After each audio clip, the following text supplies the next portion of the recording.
মান জাল্লাযী ইয়াশফাউ ইনদাহু ইল্লা বিইذনিহি ইয়ালামু মা বাইনা আইদিহিম ওয়া মা খালফাহুম ওয়া লা ইউহিতুনা বিশাইইন মিন ইলমিহি ইল্লা বিমা শাআ ওয়াসি'a কুরসিয়্যুহুস সামাওয়াতি ওয়াল আরদ ওয়া লা ইয়াউদুহু হিফযুহুমা ওয়া হুয়াল আলিয়্যুল আযীম।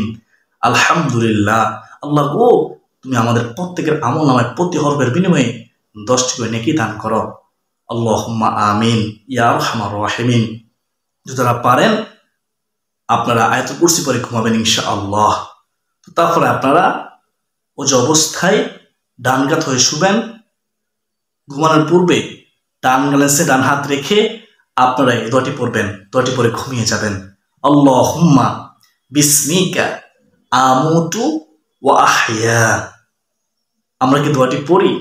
অনেকে দোয়াটি পারেন না, আবার অনেকে পারেন কিন্তু পড়েন না, পড়তে দেয় না শয়তান। কারণ এই দোয়াটি পড়লে রাসূলুল্লাহ সাল্লাল্লাহু আলাইহি ওয়াসাল্লামকে ভালোবাসা হয়। কারণ রাসূলুল্লাহ সাল্লাল্লাহু আলাইহি ওয়াসাল্লাম সবসময় ঘুমানোর পূর্বে মাসুম দোয়াটি পড়তেন। আল্লাহুম্মা বিসমিকা আমুতু ওয়া আহইয়া। আল্লাহুম্মা বিসমিকা আমুতু ওয়া আহইয়া। অবশ্যই পড়বেন ইনশাআল্লাহ।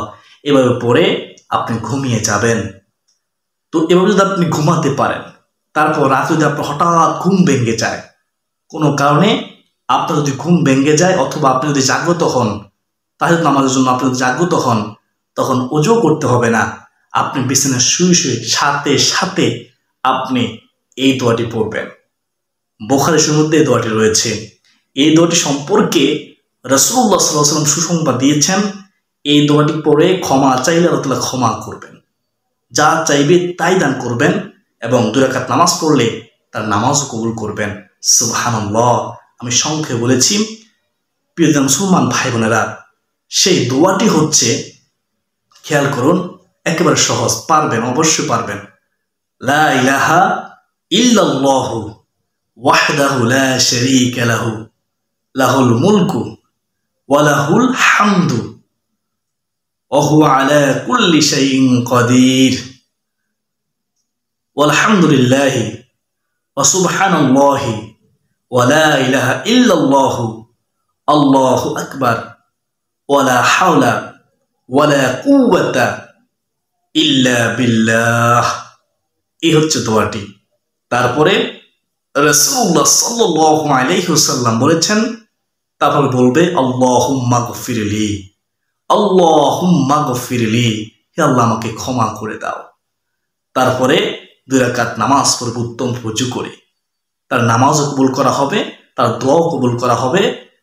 যা চাইবে, রিজিক চাইলে আল্লাহ তাআলা রিজিক দিবেন, অভাব অনটন দূর করে দিবেন, বিপদ থাকলে বিপদ থেকে মুক্তির জন্য কামনা করলে বিপদ থেকে মুক্তি দিবেন, বিপদ আপদ দূর করে দিবেন, পেরেশানি হতাশা দূর করে দিবেন, সন্তান চাইলে সন্তান দিবেন। অর্থাৎ যা চাইবেন এই দোয়া পড়ে আল্লাহ রাব্বুল আলামিন তার সমস্ত চাওয়া পূর্ণ করবেন, অপূর্ণ রাখবেন না। বুখারী শরীফের মধ্যে কিন্তু এই দোয়াটি রয়েছে, অনেকে বিশ্বাস করতে চান না। তো আমরা অবশ্যই যখন আমরা রাতের বেলা হঠাৎ করে জাগ্রত হব, যদি হঠাৎ করে ঘুম ভেঙে যায় অথবা রাতে আমরা জাগ্রত হই, আমরা এই দোয়াটি পড়ব ইনশাআল্লাহ। তারপর আমরা উত্তম ওযু করে 2 রাকাত নামাজ পড়ে নিব, তাহাজ্জুদ নামাজ। প্রিয় মুসলমান ভাই বোনেরা, আমরা অবশ্যই এই দোয়াটিও পড়ব সাথে, আলহামদুলিল্লাহিল্লাযী আহইয়ানা বা'দা মা আমাতানা ওয়া ইলাইহিন নুশুর। আমরা অনেকে দোয়াটি পারি কিন্তু পড়ি না, কারণ শয়তান পড়তে দেয় না। কারণ এই দোয়াটি পড়লে রাসূলুল্লাহ সাল্লাল্লাহু আলাইহি ওয়াসাল্লামের সুন্নাত আদায় হয়। আল্লাহ রাসূল ওই উম্মতকে ভালোবাসে যে উম্মত রাসূলুল্লাহ সাল্লাল্লাহু আলাইহি ওয়াসাল্লামের সুন্নাতকে ভালোবাসে। সুবহানাল্লাহ। এই জন্য শয়তান পড়তে দিবে না, শয়তান ধোঁকায় পড়বেন না। অবশ্যই দোয়াটি পড়বেন, আলহামদুলিল্লাহিল্লাযী আহইয়ানা বা'দা মা আমাতানা ওয়া ইলাইহিন নুশুর। আলহামদুলিল্লাহ। আল্লাহ তাআলা আমাকে, আপনাকে, আমাদের সবাইকে ঘুমানোর পূর্বে ওযু করে অথবা ঘুমানোর পূর্বে সুন্নত তরিকায় ঘুমানোর তৌফিক দান করুন। আল্লাহ তাআলা আমাদেরকে, আমরা যখন জাগ্রত হব ঘুম থেকে অথবা ঘুম ভেঙে গেলে আমরা যেন এই দোয়াটি পড়তে পারি। আল্লাহ তাআলা আমাদেরকে তৌফিক দান করুন। সকলে বলি আল্লাহুম্মা আমিন। প্রিয় মুসলমান ভাই বোনেরা, আমরা অনেকে অভিযোগ করে থাকি যে আমাদের দোয়া কবুল হচ্ছে না, এত আমল করতেছি, এত দোয়া আমি করতেছি, কিন্তু আমার দোয়া কবুল হচ্ছে না, আমার আমল কবুল হচ্ছে না, আমার তো অভাব যাচ্ছে না, আমার কষ্ট যাচ্ছে না, আমার পেশা হতাশা যাচ্ছে না, তো আমি আমল করে আমার কি লাভ হচ্ছে? শয়তান আপনাকে ধোঁকা দিচ্ছে। মনে রাখবেন, আপনি দেখবেন আপনি নিজের মধ্যে ভুল হচ্ছে কিনা, আপনি হালাল খাচ্ছেন কিনা, হারাম আপনি ভোগ করতেছেন কিনা। যদি আপনি হারাম ভোগ করে থাকেন তাহলে আপনার দোয়া কখনোই কবুল হবে না, হবে না, হবে না। দোয়া কবুল হওয়ার শর্ত হচ্ছে হালাল খাদ্য গ্রহণ করা, হারাম থেকে বেঁচে থাকা। হারাম ভক্ষণের শরীর কখনো জান্নাতেই যাবে না, দোয়া কবুল হবে কিভাবে? প্রিয় মুসলমান ভাই বোনেরা, দোয়া কবুল শর্ত হচ্ছে কি? হালাল খাদ্য গ্রহণ করা।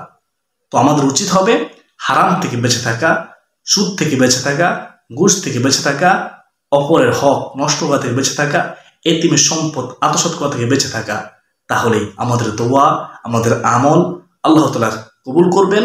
আল্লাহ তাআলা খুশি হয়ে আমাদের মনের আশা কবুল করবেন, দোয়া কবুল করবেন, আমাদের দুঃখ কষ্ট পেরেশানি হতাশা দূর করে দিবেন, আমাদের সমস্ত চাওয়া পাওয়া আল্লাহ তাআলা পূর্ণ করবেন। প্রিয় মুসলমান ভাই বোনেরা, আল্লাহ তাআলা আমাদের সবাইকে সঠিক বুঝ দান করুন। আল্লাহুম্মা আমিন। আজ এ পর্যন্তই, সকলে সুস্বাস্থ্য কামনা করে বিদায় নিচ্ছি। ওয়া মা আলাইনা ইল্লাল বালাগ। আসসালামু আলাইকুম ওয়া রাহমাতুল্লাহি ওয়া বারাকাতুহু।